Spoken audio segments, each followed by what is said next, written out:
Halo kawan, apa kabar kalian di sana? Semoga kalian dalam keadaan baik. Kali ini kita akan membahas alur film Fast Charlie yang dirilis pada tahun 2023. Sebelum lanjut, sebaiknya kalian subscribe dulu agar tidak ketinggalan cerita seru selanjutnya. Kalau begitu langsung kita ke alur ceritanya. Film dibuka dengan memperlihatkan kita adegan seorang pensiunan marinir bernama Charlie.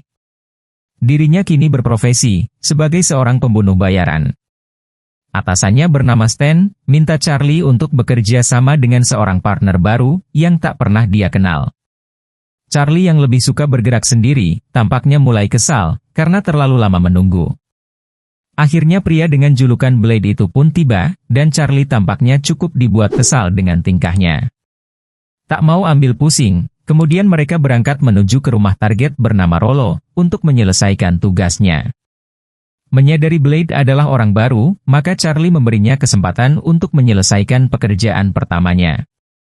Charlie sempat bingung, karena Blade tak menusuk target yang bernama Rollo, padahal ia adalah pembunuh yang selalu menggunakan pisau dalam aksinya. Namun tiba-tiba terdengar sebuah ledakan, sesuai perintah target berhasil mereka habisi. Tapi masalahnya akibat bom donat yang diberikan, kepala Rollo pun ikut hilang. Yang menyuruh tugas ini bernama Beggar. Ia adalah tipe orang yang teliti, dan tak akan membayar sebelum benar-benar yakin jika itu adalah Rollo. Lalu Charlie menghubungi Stan, dan minta dicarikan alamat keluarga Rollo. Charlie kemudian menemui mantan istri Rollo, bernama Mercy. Dari percakapan diketahui bahwa Rollo memang tak disenangi banyak orang, hingga Mercy tak heran jika Rollo telah tewas terbunuh. Menyadari Mercy juga tak menyukai Rollo, Charlie kemudian menawarkan imbaran $5.000 jika Mercy bersedia menemaninya menemui Beggar untuk mengkonfirmasi tubuh Rollo yang mereka simpan di dalam bagasi. Dirinya tak mau terlibat jauh, serta mengatakan jika Rollo memiliki sebuah tato di bagian bokong, seperti tato miliknya. Setelah memeriksa tubuh Rollo dalam bagasi, tiba-tiba Blade todongkan senjata mengambil ke mereka. Ketika menancap mobilnya, Blade yang kegirangan bertindak ceroboh, hingga menembak dirinya sendiri. Merasa situasi bertambah kacau, sebab mayat Rollo yang tak berkepala, kini juga malah terbakar. Membuat Charlie memutar otak untuk mengakalinya, Charlie lalu menyuruh Mercy untuk menghubungi saudaranya yang tukang tato, untuk mentato Blade dengan tato sama milik Rollo, dan akan menyerahkan mayat tersebut. Kemudian Charlie lalu menyempatkan diri mengunjungi Stan, bos sekaligus sahabat baiknya. Charlie menyiapkan makanan, memberi label pada makanan, serta obat yang akan dia konsumsi. Diketahui, ternyata Stan yang telah menguasai daerah Bilosis selama 47 tahun, dan masih aktif hingga kini. Singkat cerita, Charlie akhirnya menemui Beggar. Setelah memastikan itu adalah Rollo, Charlie pun menerima bayaran. Ketika akan pergi, Beggar menghampiri Charlie, dan memintanya mengatur pertemuan dirinya dengan Stan. Karena banyak tawaran bisnis yang perlu mereka bicarakan. Charlie kemudian kembali mendatangi Mercy, dan memberikan $5.000 sesuai janjinya. Mercy adalah seorang takidermi, atau seniman yang mengolah hewan-hewan mati, untuk diawetkan. Lantas Charlie seperti tertarik dengan Mercy, ia pun lalu mengajaknya untuk makan bersama. Keesokan harinya, tampak Charlie berkumpul dengan rekan-rekannya, yang sama-sama bekerja untuk Stan, dan mereka telah dianggap sebagai keluarga. Sendiri Benja mengurusi semua klub hiburan, dan istrinya bernama Selin mengurusi semua operasi judi miliknya. Ada aturan yang tak boleh dilanggar, di mana mereka hanya menghabisi orang-orang jahat, dan tunduk pada seorang dewan agensi bernama Sal, yang membawahi semua agensi pembunuh bayaran di sana. Ketika duduk bersama, Stan menanyakan bagaimana dengan rencana Charlie, yang ingin membeli rumah di Italia, untuk menghabiskan masa pensiunnya. Dirinya mengatakan bahwa, dia sedang mencarinya. Stan juga menambahkan, jika dirinya telah siap dengan rencana pensiunnya. Di tengah obrolan, Charlie kemudian menyampaikan pesan dari Beggar, yang ingin mengajak Stan bertemu dengannya. Lantas Stan mengatakan, bahwa dia tak ingin berbisnis dengan Beggar, karena tahu dia bukanlah orang yang baik. Dirinya juga memperingatkan, agar jangan berurusan lagi, dan minta Charlie menjauhi Beggar dan kelompoknya. Ketika pulang ke rumah, dan lagi membereskan sisa pekerjaannya, Tiba-tiba suruhan begar datang, menyelinap masuk berniat untuk menghabisinya. Tapi tiba-tiba, sebagai seorang profesional dengan jam terbang tinggi, tentunya Charlie selalu waspada, mempersiapkan segalanya. Kemudian Charlie menghubungi Ben, untuk memperingatkan rekan-rekannya di kasino, agar bersiap karena mereka sudah diserang. Dan seketika menyadari bahwa, dia telah terlambat, karena semua rekannya telah tewas terbunuh. Kemudian ia menemui Sal, untuk minta izin menghabisi begar, karena telah melanggar aturan, dengan membunuh bosnya. Namun Charlie tak mendapat apa yang dia inginkan, sebab Sal melarangnya, karena begar berperan penting dalam kemajuan bisnis, sebab telah banyak berkontribusi bagi kemajuan agensi. Apalagi mengingat, begar yang masih muda, sedangkan Stan dianggap telah tua, hingga pantas untuk digantikan. Lalu Sal malah menyarankan Charlie untuk pergi sejauh mungkin. Tentu saja Charlie menolak, dan akan tetap membuat perhitungan dengan begar dengan caranya sendiri. Ketika Charlie menanyakan keberadaan begar, Sal menyuruh Charlie bertanya sendiri pada Selin yang masih selamat. Mendengar hal itu, Charlie teringat pada Benny yang mempekerjakan Blade untuk Stan, dan menyadari jika Benny telah berkhianat. Charlie kembali ke rumah, dan membawa semua senjata, lalu ke rumah Benny untuk mencarinya. Setelah mendapat informasi dari Selin istrinya Benny, Charlie kemudian menuju ke klub yang telah diambil alih oleh begar, dan di sana dia memberi tip pada penjaga kenalannya bernama Milk, untuk pulang lebih awal. Dan kemudian masuk dengan santai ke ruangan Benny, lalu menghabisinya dengan sadis. Kemudian di sana, ia menghabisi semua anak buah begar yang ada di klub tersebut.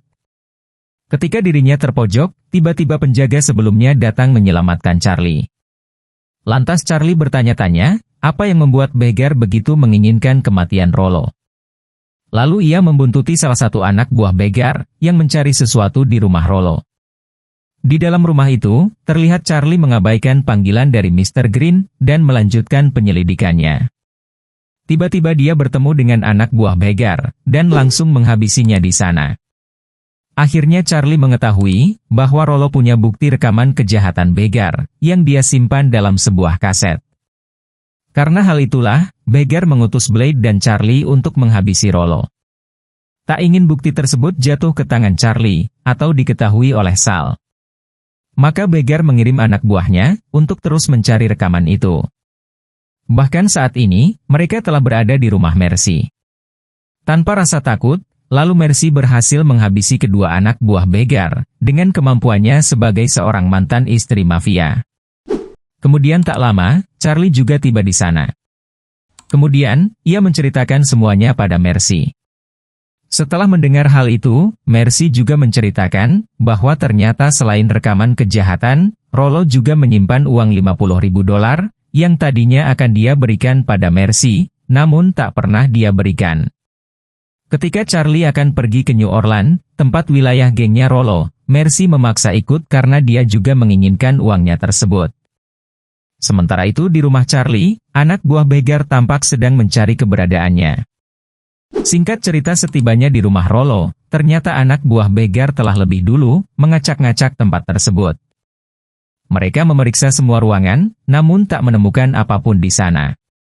Kemudian, Mercy yang tahu persis kelakuan Rollo, yakin jika rekaman itu dia simpan di dalam sebuah kotak merah bergambar Mustang. Namun mereka tak menemukannya, lalu mendapat petunjuk dari apartemen yang jadi tempat terakhir Rollo inap. Setelah menghubungi pihak apartemen, dan meminta riwayat tagihan, Charlie pun akhirnya mendapat nomor kamar apartemen tersebut, dan segera bergegas ke sana. Setelah memeriksa semua dan tetap tak menemukan apapun, Charlie yang keluar dari kamar menuju lift. Tiba-tiba anak buah begar, ternyata juga telah tiba di sana, untuk mencari bukti rekaman. Meski sempat tertembak, Charlie pun akhirnya selamat. Charlie kembali ke rumah persembunyiannya, dan Mercy membantu mengobati lukanya. Khawatir dengan Charlie, Mercy menyarankan agar Charlie memutuskan untuk pensiun. Sebab bisa saja, dia berakhir seperti Rollo. Singkat cerita, melalui petunjuk di bel tagihan apartemen, pencarian Charlie dan Mercy mengarah ke rumah ibunya Rollo, di mana beberapa kali diketahui, Rollo menghubungi ibunya. Setibanya di sana, setelah mencari ke setiap sudut ruangan, akhirnya Mercy berhasil menemukan kotak merah tersebut. Namun saat diperiksa, isinya sudah tak ada. Ternyata uang $50.000 di dalamnya telah digunakan ibunya Rollo untuk operasi payudaranya. Sementara rekaman yang dicari tak pernah dilihat ibunya, karena uang $50.000-nya telah menjadi sepasang payudara, maka Mercy minta Charlie mengantarnya ke stasiun bus dan ingin segera pulang. Sementara Charlie akan melanjutkan pencariannya pada rekaman tersebut. Tak ingin Mercy berkecil hati, maka Charlie memberikan uang pribadinya pada Mercy. Tapi dia menolak dan mengatakan berjanji saja jika Charlie akan kembali menemunya dengan selamat. Dari curhatan mereka, diketahui bahwa Charlie rupanya ingin pensiun dan membeli rumah di Italia.